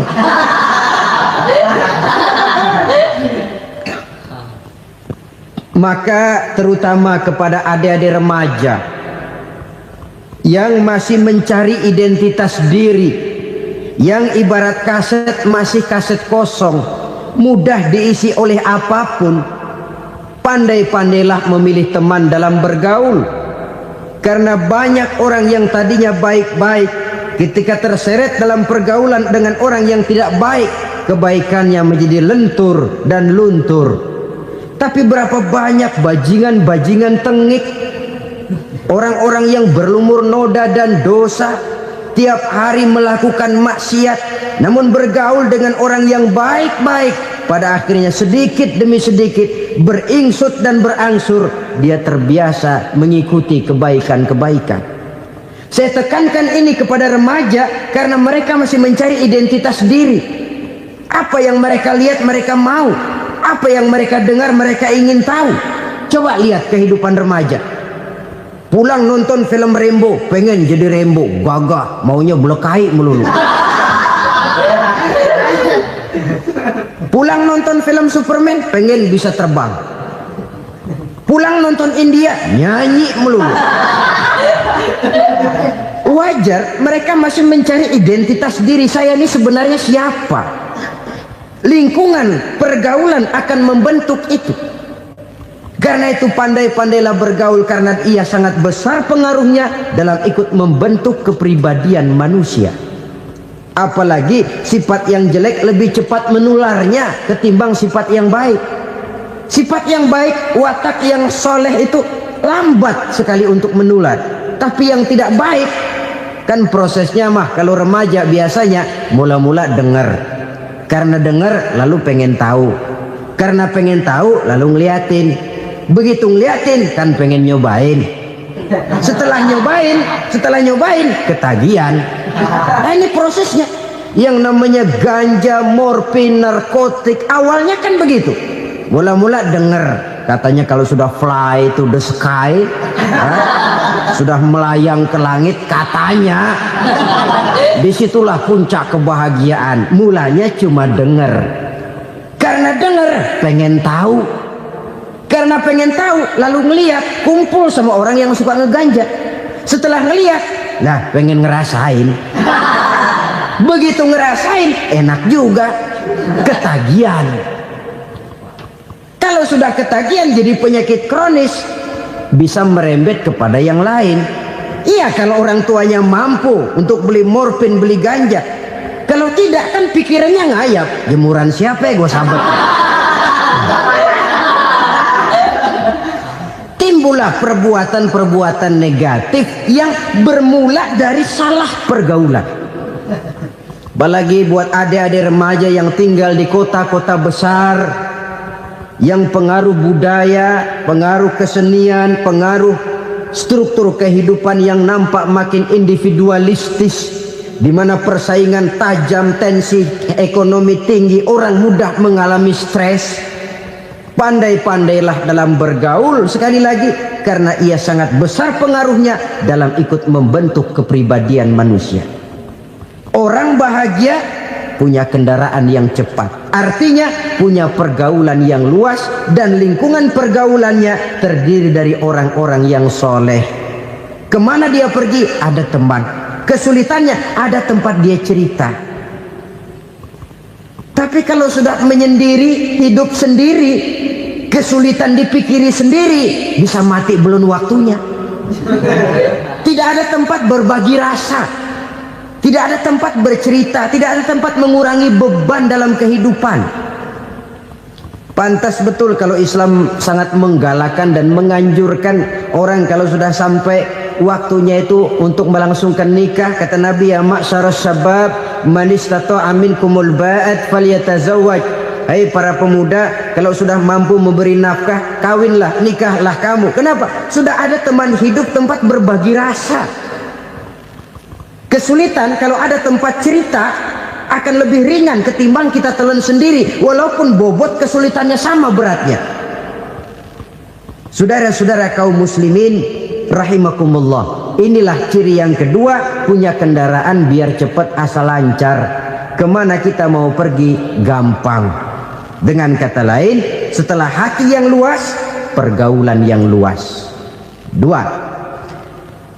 Yang ketiga sekarang, tanda orang bahagia itu menurut Nabi, misbahun mudhi'un, punya lampu yang terang. Oh, itu enggak problem. Sekarang sudah zamannya listrik masuk desa, Pak. Lampu sudah terang semua. Betul, kalau itu yang dimaksud. Tapi tidak cuma itu. Karena lampu yang dimaksud di sini, lampu yang akan menerangi seluruh perjalanan hidup. Dan perjalanan hidup itu sudah dimulai sejak kita terlahir ke alam ini, sampai masuk ke alam barzah, kumpul di padang mahsyar, sampai ke akhirat. Lampu yang menerangi itu yang diperlukan. Kalau lampu, katakanlah yang paling top sekarang kan lampu jenis Mercury. Taruhlah itu di rumah kita, dia cuma menerangi rumah kita, menerangi hati pun tidak sanggup. Bila kita masuk ke alam barzah, alam kubur, sanggupkah si Mercury yang begitu terang menerangi alam barzah kita? Tidak sanggup lagi. Sanggupkah lampu yang ratusan watt, bahkan puluhan ribu watt menerangi kehidupan di padang mahsyar? Tidak akan sanggup lagi. Kalau demikian, yang dimaksud lampu yang terang di sini apa? Tidak lain amal soleh, kebajikan yang kita lakukan dalam hidup. Itu yang akan jadi lampu penerang. Di dunia nama kita akan terang. Jasad kita boleh hancur terkubur tanah, tapi nama kita akan dikenang orang. Begitulah kalau orang meninggalkan kebajikan dalam hidup seperti sekarang. Ribuan orang tiap saat berziarah ke kubur Imam Syafi'i, ke kubur Imam Malik, ke kubur Imam Ghazali, ke kubur orang yang baik-baik, orang yang soleh-soleh. Kebajikannya yang ditinggalkan, yang mengukir namanya dengan tinta emas. Sehingga saudara sudah terbaring di alam kubur, orang lewat, Allah, ini kuburannya Fulan bin Fulan, dulu ini kebaikannya Masya Allah, saya ikut merasakan. Mari kita mampir sebentar, kita Fatihah, mohon disampaikan Allah pahalanya kepada almarhum. Al-Fatihah. Itu kalau orang baik-baik. Lalu saudara tanya, Pak, orang mati dikirimin Fatihah apa nyampe pahalanya? Saya jawab, kalau saudara nggak percaya, mati dulu dah. Nanti saya Fatihain, tungguin di sana. Umpama nggak sampai, balik lagi kemari. Sekarang ini kan maunya otak-otakan saja. Kalau nggak masuk otak, nggak percaya. Padahal alam gaib itu nggak bisa diotak-otakin. Sama saja dengan saudara pernah dengar cerita kapal tanpa emas tenggelam kan? Pernah nggak? Di mana? Di laut Masalembo. Begitu ke tanpa emas tenggelam, ratusan penumpang itu terjun ke laut, dipermainkan gelombang, berjuang menghadapi maut itu. Orang lagi timbul tenggelam di lautan, dihantam ombak, kita tengokin pakai helikopter. Pak, lagi timbul tenggelam ya? Iya, tolongin. Jangan khawatir Pak, nih saya kirim intan Pak, harganya 10 juta. Kira-kira orang yang timbul tenggelam di laut seneng nggak? Kan mahal toh intan 10 juta. Kenapa dia nggak senang? Karena intan 10 juta dalam kondisi seperti itu tidak sanggup menyelamatkan dia. Dia akan girang kalau dikirimin ban mobil bekas, dikirimin papan terentang atau bambu. Intan yang 10 juta dia nggak girang. Ban mobil bekas yang 1000 perak, tuh pegang, itu yang dia girang betul. Inilah sebabnya Nabi berkata, mal mayyitu fi qabrihi illa kal ghariqil mutaghawwis. Orang yang meninggal di alam kuburnya seperti orang timbul tenggelam di lautan. Yantaziru da'watan min ahli, menunggu doa dari keluarganya yang masih hidup. Duh, bapak saya sudah meninggal, saya sayang benar sama dia. Kirimin kulkas ke kuburannya Itu sama saja dengan tadi orang tenggelam di lautan dikirimi intan yang harganya 10 juta, tidak sampai. Begitulah kalau kebajikan yang kita tinggalkan dalam hidup, sudah mati pun kubur kita masih diziarahi orang. Tapi kalau jahat yang kita tinggalkan, boro-boro lah orang mau doa lewat dekat kuburan kita juga serem. Tuh bajingan no, dulu mati dipendem di situ tuh. Jangan lewat situ, ntar kesurupan, jangan. Lewat saja orang ngeri. Konon lagi membacakan Fatihah dan mengirimkan doa.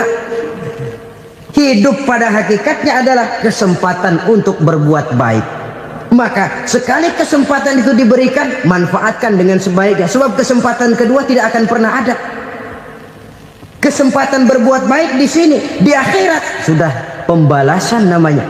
Sekali kesempatan itu dicabut, dia tidak akan pernah dikembalikan lagi. Kata Iqbal, hidup tidak mundur ke belakang, Bung. Berhenti diinjak orang, mundur hancur. Tidak ada kata mundur dalam hidup ini. Berhenti diinjak orang, mundur kecebur. Tidak ada kata lain, harus maju dalam kehidupan dalam artian yang positif. Hidup adalah kesempatan untuk mengumpulkan kebajikan yang sebanyak-banyaknya. Di situ nilai daripada manusia. Sekarang ini memang nggak kelihatan kok, orang yang banyak pahala sama yang banyak dosa nggak kelihatan kok. Barangkali kalau habis bikin dosa palanya pada benjol, mungkin orang takut sama dosa. Tapi sekarang sama saja, orang yang banyak dosa dengan yang nggak banyak dosa jalan bareng dari belakang, sama, nggak kelihatan beda.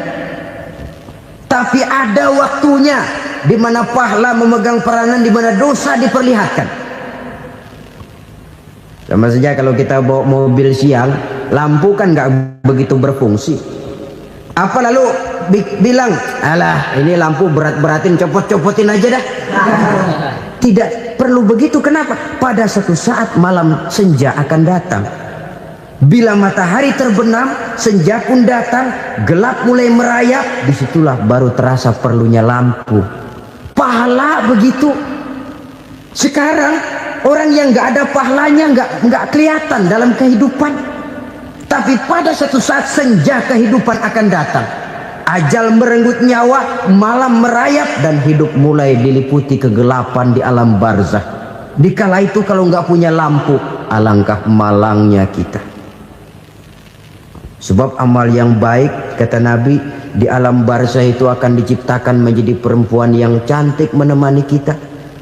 Amal yang jahat akan menjadi orang yang paling jelek nemenin kita. Sudah di tempat gelap yang nemenin jelek.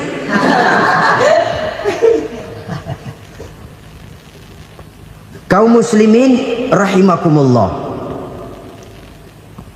Kalau demikian masalahnya, tergantunglah kita pandai memanfaatkan waktu. Al-waktu kasayf, waktu itu cepat sekali. Yang namanya waktu itu tahu-tahu. Tahu-tahu udah tahun 87. Tahu-tahu udah begitu. Tahu-tahu yang kemarin anak-anak, sekarang udah pada punya anak. Tahu-tahu saja itu. Begitu cepat waktu berlalu. Kalau tidaklah pandai kita memanfaatkannya, akan rugi kita. Nabi bersabda, man kana yaumuhu khairun min amsihi fahuwa rabih. Barang siapa yang hari ini lebih baik daripada hari kemarin, itu orang untung. Hari ini lebih baik daripada kemarin. Bulan ini lebih baik dari bulan kemarin. Tahun ini lebih baik dari tahun kemarin. Itu orang yang beruntung. Tahun kemarin sembayangnya maghrib doang, sekarang udah tambah isya. Tahun kemarin cuman Idul Fitri aja ngancem bener, sekarang udah tambah Jumat, lalu tambah lagi maghrib, tambah lagi isya, dan selanjutnya. Hari ini lebih baik daripada kemarin, itu orang yang beruntung. Wa man kana yaumuhu mislu amsihi fahuwa khasir. Lalu barang siapa yang hari ini sama saja dengan hari kemarin, itu orang rugi. Hari ini sama dengan kemarin, rugi itu. Bulan ini begitu, bulan kemarin begitu, tahun ini begitu, tahun lalu juga begitu. Rugi itu orang. Rugi apa? Rugi umur. Umur tambah, amalan nggak pernah tambah. Dan saya pikir lebih merupakan azab ketimbang nikmat kalau orang dikasih panjang umur cuma untuk numpuk dosa. Mending mana? Panjang umur banyak dosa sama pendek umur dikit dosa? Mending mana? Mending mana? Ya, paling mending tentu panjang umur banyak pahala. Tapi kalau tidak, sekali lagi, lebih merupakan azab ketimbang nikmat kalau orang diberikan panjang umur tapi cuma untuk sekedar menumpuk dosa. Kehilangan kesadaran bahwa dunia bukan terminal akhir dari satu perjalanan. Dia cuma halte di mana kita berhenti sebentar untuk menuju kepada terminal yang hakiki. Saudara-saudara kaum muslimin rahimakumullah, inilah lampu yang akan menerangi kehidupan. Amal yang kita lakukan di dalam kehidupan. Jadi yang dimaksud dengan lampu yang terang, kebajikan yang kita kerjakan dalam hidup. Nah, setiap orang di awal tadi saya bilang ingin bahagia. Bahagia itu kan hakikatnya kumpulan senang dan selamat. Senang, selamat. Apa bedanya? Senang tapi tidak selamat, nggak bahagia. Selamat tapi nggak senang, nggak bahagia orang. Contoh, kalau orang korupsi, duitnya banyak, senang dia, tapi keselamatannya. Ada tentara baris di samping rumahnya udah bingung, padahal tentara latihan. Tentara cuma latihan, dia bingung. Senang, tapi karena keselamatannya tidak terjamin, dia tidak bahagia. Sebaliknya pegawai negeri jujur benar, cuma segaji-gajinya, selamat nggak korupsi, tapi melarat, ya nggak bahagia juga, kurang senang. Kesenangan dan keselamatan untuk dunia saja, ya sekali lagi, kalau cuma sekedar untuk dunia saja, bisa dibeli pakai uang. Bisa dibeli pakai uang. Saudara ingin selamat, bisa dibeli pakai uang. Saudara ingin senang, bisa dibeli dengan uang. Tapi setelah mati, masuk ke alam barzah, habis kekuasaan uang. Nggak bisa lagi beli keselamatan pakai uang, tidak mungkin lagi membeli kesenangan dengan uang. Di situ pahala yang megang peranan. Makin banyak pahala, makin banyak saham untuk membeli kesenangan dan keselamatan, untuk memperoleh yang namanya bahagia. Dan jangan lupa loh, di alam barzah kita nggak sebentar, menunggu datangnya kiamat. Loh iya, kalau kita begitu dikuburin terus kiamat datang, untung. Tapi kalau masih harus 1000, 2000, puluhan ribu tahun yang akan datang dalam satu penantian yang begitu lama tanpa saham untuk memperoleh kebahagiaan, satu kemalangan yang tidak ada pernah putus-putusnya. Janganlah tergelincir oleh kebahagiaan sebentar yang menipu dengan mengorbankan kebahagiaan hakiki yang berjangka panjang. Apa artinya senyum sejenak kalau harus ditebus dengan tangis seumur hidup? Biarlah kita minum jamu, pahit memang, getir memang, tapi kan besok badan sehat. Daripada sekarang minum sirup, manis memang, enak memang, tapi bibir pada jontor besok. Sirawan, batuk, nggak karu-karuan. Banyak orang tertipu oleh kesenangan yang sebentar. Padahal laisa kullu ma yalma'u zahaban. Belum tentu semua yang berkilat itu emas. Belum tentu semua yang gemerlap itu intan. Karena itu, marilah manfaatkan kesempatan yang diberikan Allah ini untuk mengumpulkan kebajikan yang sebanyak-banyaknya. Yang terakhir sekarang, yang keempat, tanda orang bahagia kata Nabi. Zaujatun salihah. Orang bahagia itu tanda yang keempat kata Nabi, punya istri biar cakep asal taat. Sudah surga itu sudah. Cakep taat. Istri kayak gitu, kalau belum mati jangan dikuburin dulu. Sudah cakep taat lagi. Tapi kadang-kadang enggak, udah jelek ngadat melulu. Apa yang mau dipilih? Sebab itu Quran mengatakan istri pakaian untuk suami, suami pakaian untuk istri. Kenapa suami istri diibaratkan pakaian? Alangkah tingginya gaya bahasa Quran ini. Suami istri teman hidup, hidup perjalanan panjang. Sejak kita dalam rahim sudah ada hidup kan di sini. Sampai ke alam dunia, masuk ke alam barzah, kumpul di padang mahsyar, sampai menuju akhirat, itu perjalanan hidup. Carilah istri atau suami teman hidup yang membawa manfaat tidak hanya kehidupan di dunia ini, sampai di alam barzah, sampai di padang mahsyar. Suaminya mungkin meninggal lebih dulu atau istrinya mungkin meninggal lebih dulu, tapi suami atau istri yang masih hidup berbuat kebajikan. Suami saya meninggal, ada hartanya, saya sedekahkan, niat pahala untuk almarhum suami saya. Ini teman hidup,